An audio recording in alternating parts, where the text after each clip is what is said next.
The region called the Thousand Islands straddles the US Canada border where the St. Lawrence River runs between the two countries. It draws sightseers from both sides who ride riverboats between the picturesque and castle like island mansions. But US President Donald Trump's sharp trade measures and hostile words toward Canada are starting to sour Canadian tourists on American destinations.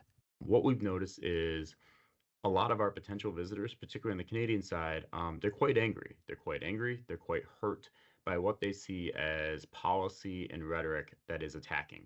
Corey Fram is the director of the Thousand Islands International Tourism Council and says the change in tone is taking a toll.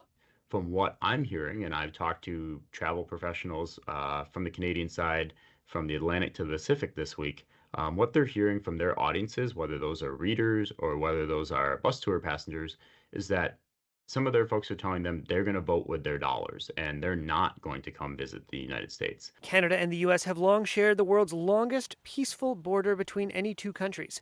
The two flags could fly side by side. But now Fram says he has had to adjust his marketing.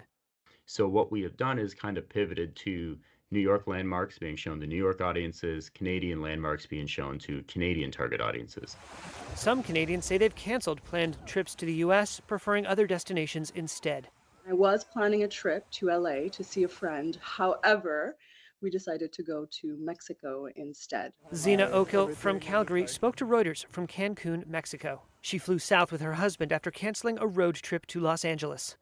The constant jokes about annexing Canada, Canada being the 51st state, and that coming from the mouth of very high level political leaders, just put a very sour taste in my mouth. Travelers seem to be responding with their wallets. Flight data tracking firm Forward Keys reported new bookings to the United States from Canada have declined about 20% since February 1st, compared with the year ago period.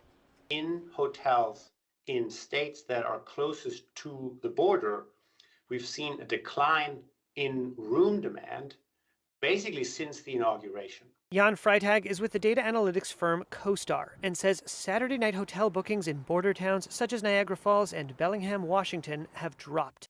United Airlines CEO Scott Kirby said on Tuesday the company has adjusted its capacity due to a drop in incoming traffic from Canada. We have not seen a significant drop in business yet, only because it's hard to quantify. Fram told Reuters his tourist season doesn't begin in earnest until the spring. But with our core season really picking up around Victoria Day weekend in May, that's when we might start to actually see cancellations.